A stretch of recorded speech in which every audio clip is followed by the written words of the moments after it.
Additional and session جج ہمایوں دلاور کی توشہ case میں یہ دوسری سماعت تھی۔ عمران خان کے وکیل خواجہ حارث نے اعتراض اٹھاتے ہوئے کہا کہ سیشن عدالت توشہ کیس کی براہ راست سماعت نہیں کر سکتی اور درخواست گزار ڈسٹرکٹ الیکشن کمشنر کی جانب سے شکایت دائر کرنے کا قانونی طریقہ بھی درست نہیں۔ 4 گھنٹے تک طویل دلائل دیتے ہوئے خواجہ حارث نے کہا کہ عدالت کی مرضی ہے کہ دائرہ اختیار کی درخواست کو خارج کر دے، ہم دوسری درخواست پر بحث کر لیں گے، ہم کیس کا سامنا کرنے آئے ہیں، ہم پر احسان نہ کیا جائے۔ جج ہمایوں دلاور نے کاز لسٹ پر تمام کیس ڈی لسٹ کرتے ہوئے کہا، کیا یہ کافی نہیں کہ ملزم کی عدم موجودگی میں عدالت آپ کو سن رہی ہے؟ ایک ہی آرڈر میں دونوں درخواستوں کا فیصلہ کریں گے۔ الیکشن کمیشن کے وکیل امجد فریز نے اپنے دلائل میں کہا کہ الیکشن قوانین کے حوالے سے کوئی بھی عدالتی فیصلہ اس عدالت کے سامنے پیش نہیں کیا گیا۔ الیکشن قوانین کے تحت سیشن عدالت اس کیس کا ٹرائل کر سکتی ہے۔ توشہ خانہ کیس میں الیکشن کمیشن نے اسپیکر کے ریفرنس پر کارروائی کی۔ عمران خان نے جان بوجھ کر اثاثوں کی تفصیلات فراہم نہیں کی۔ عدالت نے تقریباً 7 گھنٹے کی سماعت کے بعد فریقین کے دلائل سننے کے بعد فیصلہ محفوظ کیا اور کچھ ہی دیر میں سنا دیا۔ توشہ خانہ فوجداری کیس میں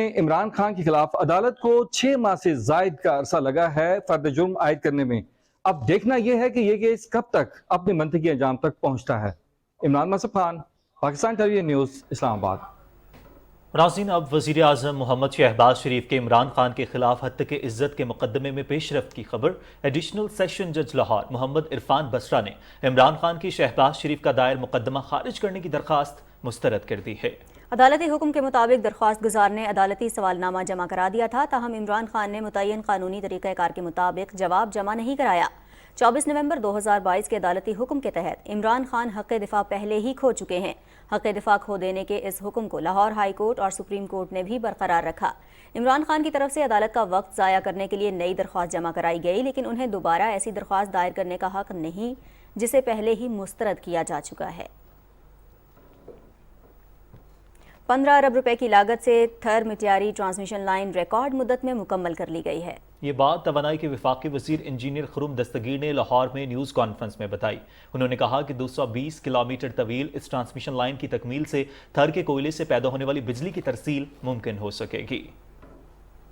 15 ارب روپے کی لاگت سے بننے والی تھر مٹیاری ٹرانسمیشن لائن یہ ایک مثال قائم کی ہے پاکستان کی تاریخ میں کہ 220 کلومیٹر لمبی لائن جو ہے وہ چند مہینوں میں مکمل پوری طرح اس کے ٹاورز لگا کر کنڈکٹرز لگا کر مکمل کی جا سکتی ہے۔ جو دوسرا پروجیکٹ ہے وہ ایران سے گوادر تک پولان جیونی ہم اس کو کہتے ہیں ٹرانسمیشن لائن، وہ بھی اسی مالی سال میں اللہ تعالیٰ کے کرم سے NTDC نے کوئٹہ الیکٹرک کمپنی کے ساتھ مل کر مکمل کیا ہے۔ 4 سال 2018 سے 22 کے درمیان جو ایک غریب دشمن، ترقی دشمن حکومت اس ملک پر مسلط تھی، وہ زہریلی میراث ہم نے ختم کر کے پاکستان میں ترقی کا سفر دوبارہ شروع کر دیا ہے۔ اور وزیر اعظم کے مشیر قمر زمان قاہرہ اور وزیر مملکت فیصل کریم کنڈی نے اسلام آباد میں نیوز کانفرنس میں کہا ہے کہ شنگھائی تعاون تنظیم خطے کا اہم اور متحرک فارم ہے۔ وزیر خارجہ کے بھارت جانے پر مخالفین نے بہت واویلا کیا۔ بلاول بھٹو زرداری پاکستان کی نمائندگی کے لیے گئے ہیں۔ مزید تفصیل جانیں گے فہد عزیز کی اس رپورٹ میں۔ وزیر اعظم کے مشیر قمر زمان قاہرہ نے کہا کہ وزیر خارجہ بلاول بھٹو زرداری بھارت نہیں شنگھائی تعاون تنظیم میں شرکت کے لیے گئے ہیں۔ انہوں نے ہر عالمی فورم پر کشمیر کا مقدمہ ایسے انداز میں پیش کیا ہے۔ بڑا شور ہوا کہ جی یہ ہندوستان نہیں جانا چاہیے تھا۔ جس شخص میں یہ ہمت اور جرت ہے کہ جب مودی نے کشمیریوں کے اوپر وار کیا، عالم کے سامنے کھڑے ہو کے مودی کو واضح طور پہ بچر آف گجرات کہا، وہ جا کے خوش ندی کرے گا۔ جناب بلاول بھٹو زرداری صاحب نے جب سے یہ قلم دان سنبھالا ہے، ان تمام ممالک کے ساتھ جن کے ساتھ عمرانی حکومت جو ہے وہ تعلقات خراب کر گئی تھی، تعطل کا شکار کر گئی تھی، ان کے ساتھ تعلقات استوار کیے۔ مودی کی حکومت آنے کی دعائیں کرنے والے عمران خان کہ وہ آئے تو کشمیر کا مسئلہ حل ہو، آج ہمیں تانے دے رہے ہیں۔ وزیر مملکت فیصل کریم کنڈی نے کہا کہ عمران خان پاکستان کو چین سے دور کرنے کی کوششوں میں مصروف ہے۔ آج بھی PTI پاکستان مخالف مخصوص ایجنڈے کے تحت کام کر رہی ہے۔ آج بھی اگر وہاں پر انڈیا کے میڈیا ہمارے خلاف بات کرتا ہے تو اس کی ترجمانی یہاں پر کون کرتا ہے؟ PTI کرتی ہے۔ آج اس ملک کے لوگوں کو یہ سمجھ لینا چاہیے کہ ڈی چوک پہ جو پہلے دھرنا دیا گیا تھا وہ چائنا کے صدر کے دورے کو سبوتاژ کرنے کے لیے دیا گیا تھا۔ آج 6 تاریخ کو پھر ایک میٹنگ ہو رہی ہے، ٹرائی لیٹرل میٹنگ ہو رہی ہے پاکستان، افغانستان اور چائنا کے درمیان. اس کو جو ہے سبوتاژ کرنے کے لیے ہے. یہ جو چیزیں جو ہیں وہ کر رہے ہیں، تو یہ سب کے لیے واضح پیغام ہے کہ وہ پاکستان کے لیے نہیں کر رہے. دونوں رہنماؤں نے کہا کہ شنگھائی تعاون تنظیم میں شرکت کرنے پر بلاول بھٹو کے خلاف پاکستان میں مہم چلائی جا رہی ہے. مخالفین تنقید کرتے ہوئے اپنے الفاظ پر محتاط رہیں. فہد عزیز، پاکستان ٹیلی ویژن نیوز، اسلام آباد. صدر ڈاکٹر عارف الوی نے پاک فوج کے شہداء کے ورثاء کو الگ الگ ٹیلی فون کر کے ان سے اظہار یکجہتی کیا ہے. صدر مملکت نے 28 اپریل کو لکی مروت میں شہید ہونے والے پاک فوج کے جوانوں کے ورثاء سے فون پر گفتگو کی. انہوں نے نائب صوبیدار تاج میر، حوالدار ذاکر احمد اور سپاہی عابد حسین کے لواحقین سے گفتگو کرتے ہوئے کہا کہ فرض سے لگن اور وطن سے محبت پر وہ شہداء کو سلام پیش کرتے ہیں.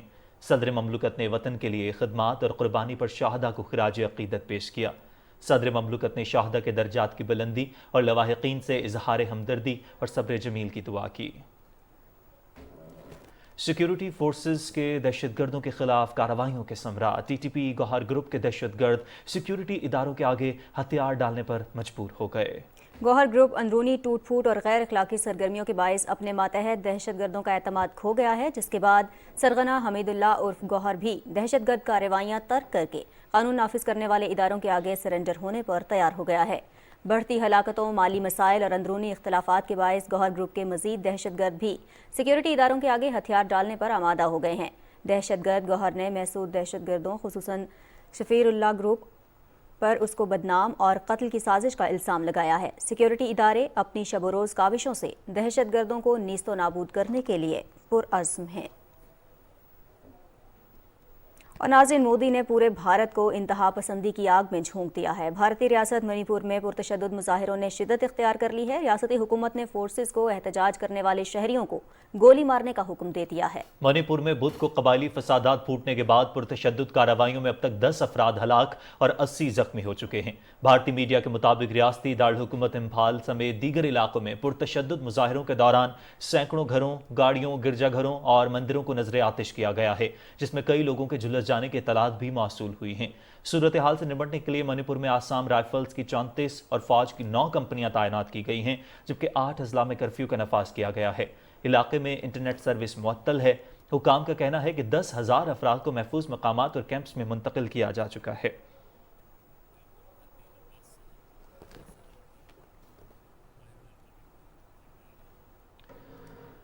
اس وقت بھارت میں جو صورتحال چل رہی ہے اس پر بات کرنے کے لیے ڈاکٹر قندیل عباس صاحب ہمارے ساتھ موجود ہیں، بین الاقوامی امور کے ماہر ہیں. ڈاکٹر صاحب بہت شکریہ پاکستان ٹیلی ویژن نیوز کو وقت دینے کے لیے. السلام علیکم. جی وعلیکم السلام. ڈاکٹر صاحب، بھارت جو ہے وہ سیکولر جمہوریت ہونے کا دعوے دار ہے، لیکن بھارت کا مکروہ چہرہ سب کے سامنے آیا ہے. ایک طرف شنگھائی تعاون تنظیم اجلاس، دوسری طرف G20 اجلاس کی خواہش کرنا، لیکن ساتھ ہی ساتھ اس وقت جو منی پور میں پرتشدد مظاہرے ہو رہے ہیں، صرف منی پور نہیں بلکہ پورے بھارت میں اس وقت یہی صورتحال چل رہی ہے. کس طرح سے دیکھ رہے ہیں؟ عالمی برادری کا کردار بھی ہم سب کے سامنے ہے، بھارت میں جو اس وقت سلوک روا رکھا جا رہا ہے اقلیتوں کے ساتھ وہ بھی ہم سب کے سامنے ہے. کیسے دیکھ رہے ہیں ساری سچویشن کو؟ جی دیکھیے، جب سے بی جے پی اقتدار میں آئی ہے اس وقت سے ہیومن رائٹس کی جو وائلیشن ہے وہ اپنے عروج پر پہنچی ہوئی ہے. اور بڑی افسوسناک بات یہ ہے کہ انٹرنیشنل جو کمیونٹی ہے، انٹرنیشنل آرگنائزیشنز، وہ اس پہ بالکل کوئی ایکشن نہیں لے رہی.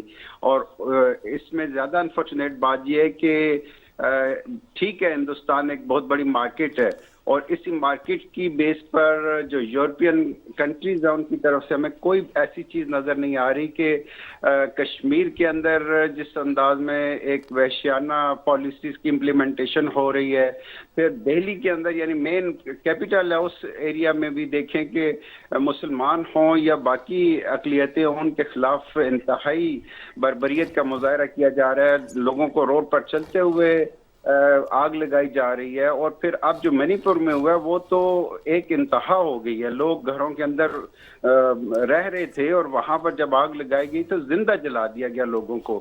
یہ ایسی چیزیں ہیں کہ اگر خدا نہ خواستہ یورپ میں کوئی اس سے 10% بھی کوئی اس طرح کا کام ہوتا ہے تو وہ کتنے عرصے تک میڈیا اس کو چھوڑتا بھی نہیں. لیکن اتنی بڑی تعداد میں وہاں پر ہلاکتیں ہو رہی ہیں اور اتنے بڑے پیمانے پر جو اقدامات کیے گئے ہیں، یہ انتہائی افسوسناک بات ہے کہ عالمی سطح پر اس کے اوپر کوئی ری ایکشن ابھی تک نہیں آیا.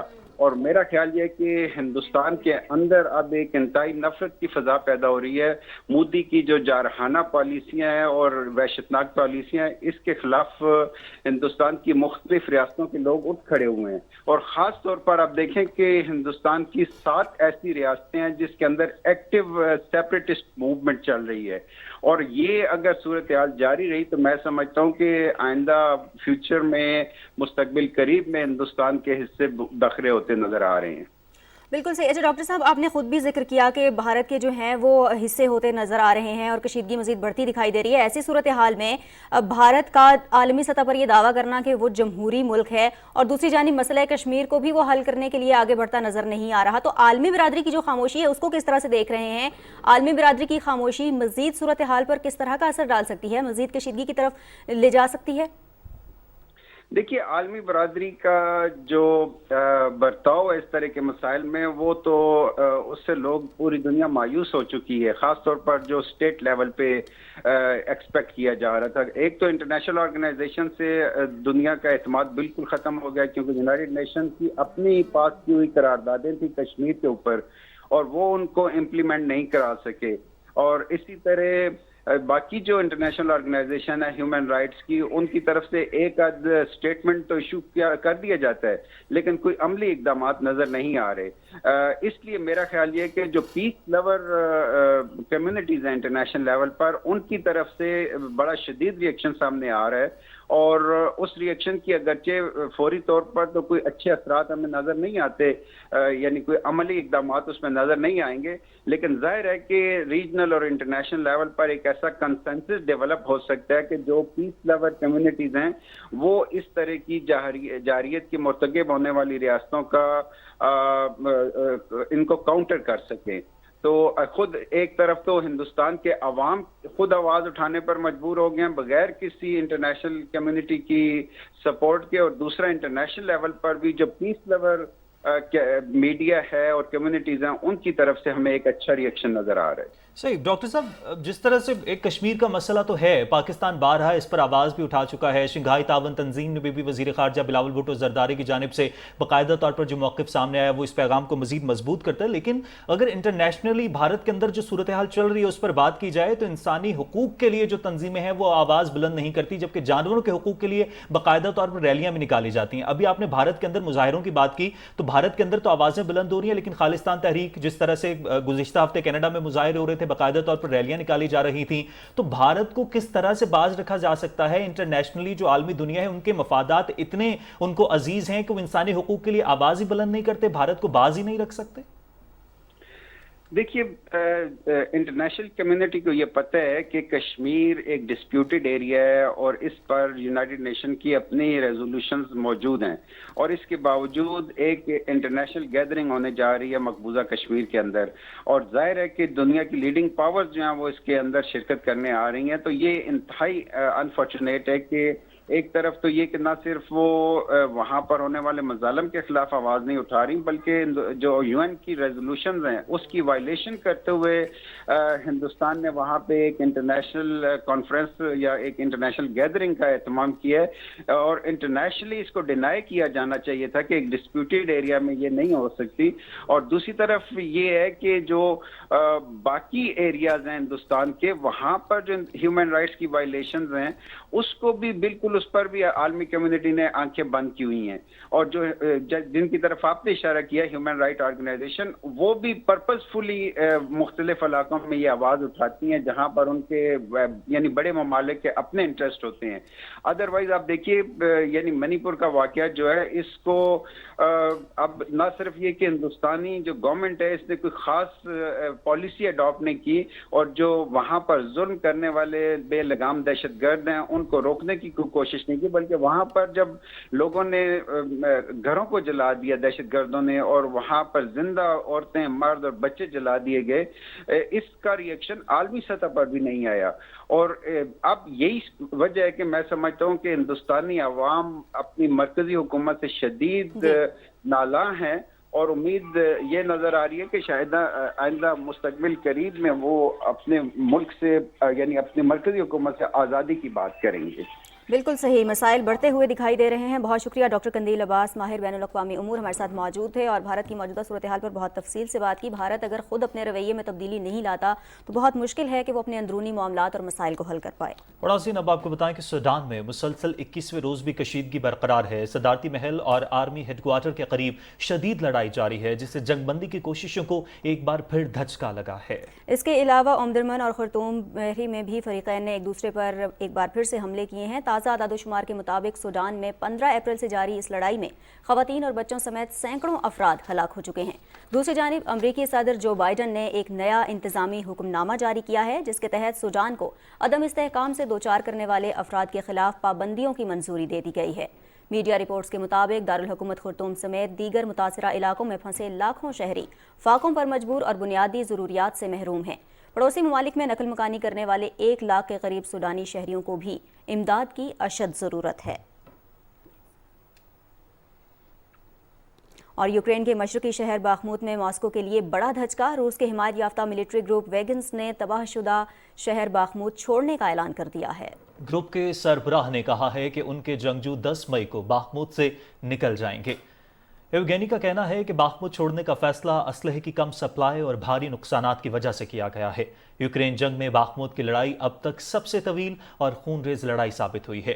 یوکرین کے دارالحکومت کیف، زاپورازیا اور اڑیسہ پر روس کے فضائی حملے جاری ہیں۔ یوکرین نے 18 روسی ڈرون طیارے مار گرانے کا دعویٰ کیا ہے، جبکہ دوسری جانب یوکرین کے بعد امریکہ نے بھی صدر پیوٹن پر ڈرون حملے کی تردید کی ہے۔ امریکی میڈیا سے گفتگو میں امریکی قومی سلامتی کے ترجمان جان کربی نے روسی دعوے کو مذاق خیز دعویٰ قرار دیا ہے۔ ادھر روس نے بحیرہ اسود کے اناج کے معاہدے پر مکمل عمل درآمد کا مطالبہ کیا ہے۔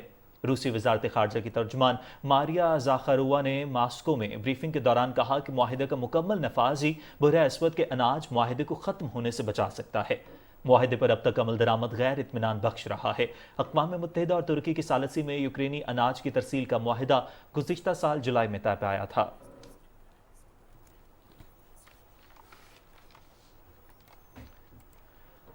ناظرین اب کچھ مزید خبریں شامل کرتے ہوئے آپ کو بتائیں گے کہ پاک فضائیہ کے سربراہ چیف مارشل ظہیر احمد بابر سدھو نے تھیلیسیمیا کے مرض میں مبتلا بچے عبداللہ نوید کے لیے انتہائی شفقت کا مظاہرہ کرتے ہوئے اس کے پائلٹ بننے کا خواب پورا کر دیا۔ پاک فضائیہ کے آپریشنل بیس پر ایک دن کے لیے عبداللہ نوید کو پائلٹ بنایا گیا۔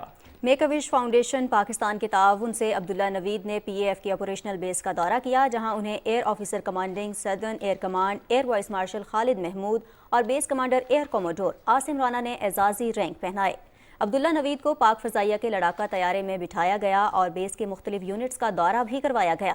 اس موقع پر عبداللہ کے والدین اور میک اے وش فاؤنڈیشن کے منتظم اعلیٰ اشتیاق بیگ بھی ان کے ہمراہ تھے۔ عبداللہ نے اس منفرد اور بے مثال تجربے سے گزرنے پر انتہائی مسرت کا اظہار کیا اور سربراہ پاک فضائیہ کا خصوصی شکریہ ادا کیا۔ اور ناظرین، آج دنیا بھر میں بدھ مت کے روحانی پیشوا بدھا کی پیدائش، روشن خیالی اور وفات کی یاد میں ویسک کا عالمی دن منایا جا رہا ہے۔ رپورٹ تیار کی ہے وردہ سلیم نے۔ قدیم ترین مذاہب میں ہوتا ہے۔ اگرچہ ویساکھ ڈے 1964 قبل از مسیح میں بدھ مت کے روحانی پیشوا بدھا کی پیدائش کا دن ہے، تاہم یہ تہوار ان کی روشن خیالی اور وفات کا نشان بھی ہے، کیونکہ یہ تینوں واقعات ایک ہی دن رونما ہوئے۔ ہندو اور بدھ کیلنڈر کے ویساکھ مہینے میں پورے چاند کی رات کو ویساکھ ڈے کے طور پر منایا جاتا ہے۔ اس دن بدھ مت کے پیروکار انہیں خراج عقیدت پیش کرنے کے لیے پوجا پاٹ کرتے ہیں اور مختلف ثقافتی تقریبات کا اہتمام کرتے ہیں۔ یہ بدھا کی پیدائش کے حوالے سے دن منسوب ہے اور یہ مئی اور اپریل کے جب پورا چاند نکلتا ہے اس تاریخوں کو یہ مختلف ممالک میں مختلف اوقات میں منایا جاتا ہے۔ یہ دن پوری دنیا میں ایک خوش بختی کی، فراخ دلی کی، روشن خیالی کی اور مذہبی ہم آہنگی کی امانت ہے۔ 1999 سے اقوام متحدہ اس دن کو ویساکھ کے عالمی دن کے طور پر مناتا ہے، جس کا مقصد بدھ مت کے امن و محبت، روحانیت اور عدم تشدد کے پیغام کو عام کرنا ہے۔ نیپال، بھوٹان اور دنیا بھر میں جہاں جہاں بدھ مت کے پیروکار موجود ہیں، وہ 5 مئی کا دن ویساکھ عقیدت و احترام سے مناتے ہیں۔ ان کے لیے یہ دن نئی شروعات اور گناہوں سے پاکیزگی کی علامت ہے۔ لاہور کے تاریخی عجائب گھر میں بدھا کے مجسمے اور بدھ مت سے منسلک نوادرات تاریخ سے لگاؤ رکھنے والوں کے لیے بیش بہا خزانہ ہے۔ لاہور میوزیم میں بدھ مت کے شہکار اس بات کا ثبوت ہے کہ پاکستان مذہبی رواداری کا امین ہے۔ Warda Saleem, Pakistan television news, Lahore.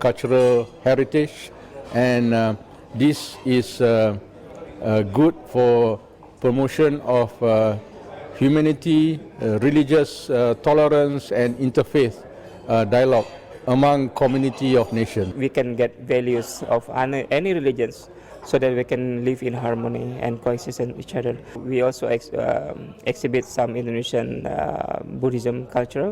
One is its Borobudur temple.